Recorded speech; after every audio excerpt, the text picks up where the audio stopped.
नमस्कार मित्रों, एक बार फिर से आपका स्वागत है न्यूज स्पिरिट में। महाराष्ट्र में साधुओं की हत्या रुकने का नाम नहीं ले रही है। जी हां, महाराष्ट्र के पालघर में साधुओं की हत्या के बाद अब नांदेड़ में भी दो साधुओं की निर्मम तरीके से हत्या कर दी गई है।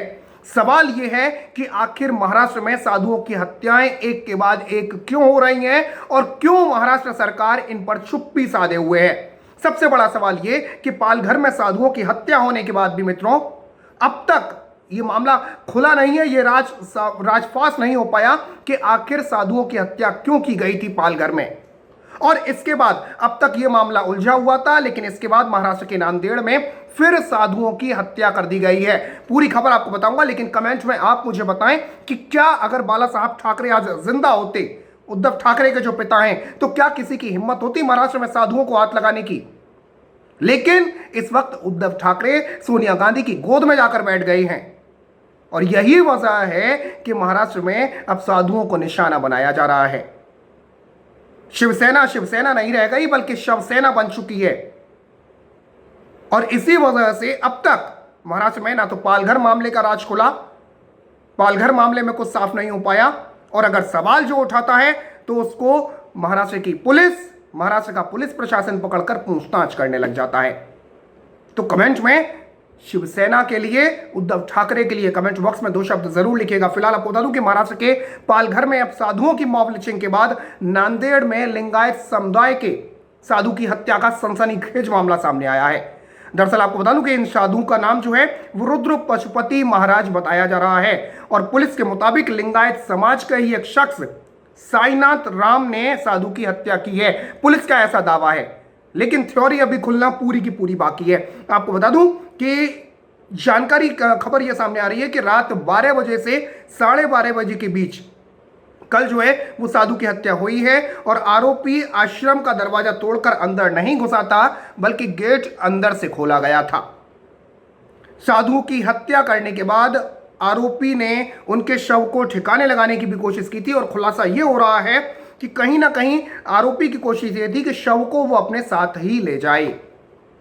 उसने साधु के शव को उनकी ही कार में रखकर ले जाने की कोशिश भी की थी, लेकिन कार जो है वो गेट में फंस जाती है, और इससे मठ की छत पर मौजूद आश्रम के 2 सेवादार जाग जाते हैं, और फिर उन्होंने भागकर आरोपी को पकड़ने की कोशिश की, लेकिन आरोपी भागने में कामयाब हो गया। इसी बीच आपको बता दूं कि रविवार सुबह यानी आज सुबह जिला परिषद स्कूल के पास एक और डेड बॉडी भी मिली है, और माना यह जा रहा है कि दूसरा आरोपी जो है उसका नाम राम शिंदे बताया जा रहा है, और पुलिस के मुताबिक यह आरोपी साईनाथ का साथी हो सकता है, और स्कूल के पास मृत पाया गया है।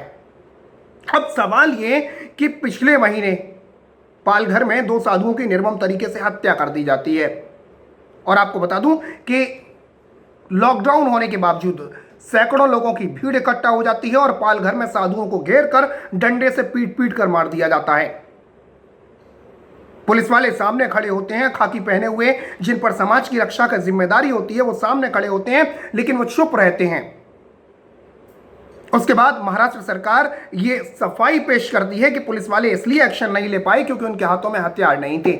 लेकिन मित्रों, खुलासे बार बार हुए, और एक के बाद एक जो खुलासे हुए वो बेहद चौंका देने वाले थे। खुलासा ये हुआ था कि जो साधुओं का, पालघर में जो साधुओं का शव था, उनको भी शवों को पड़ा रहने दिया गया 24 घंटे तक। हत्या के बाद शव तक नहीं उठाए गए। तो क्या जो पुलिस भीड़ से पहले डर रही थी, क्या पुलिस और फोर्स लेकर शवों को नहीं लेकर जा सकती थी? तो यह सीधे सीधे यह बताता है कि कहीं ना कहीं पुलिस प्रशासन ने लापरवाही बरती। और दूसरी बात यह कि मित्रों, यह आपको बता दूं कि पालघर में यह मामला सामने आया था। पालघर में यह खबर सामने आई थी कि कहीं ना कहीं ईसाई मिशनरीज का हाथ हो सकता है। सोनिया गांधी और कांग्रेस को किस कदर हिंदुओं से चिढ़ है, साधुओं से चिढ़ है, यह पूरा देश जानता है।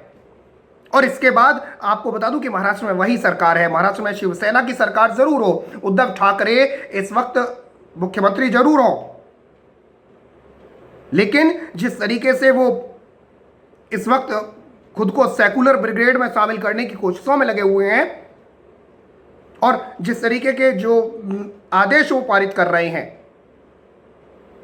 तो ये पूरी दुनिया देख रही है, पूरा देश देख रहा है। और इस वक्त आपको बता दूं कि महाराष्ट्र में साधुओं की हत्या एक के बाद एक हो रही है, लेकिन सवाल उठाने वाला कोई नहीं है। तो मित्रों, इस खबर को ज्यादा से ज्यादा लोगों तक शेयर करें।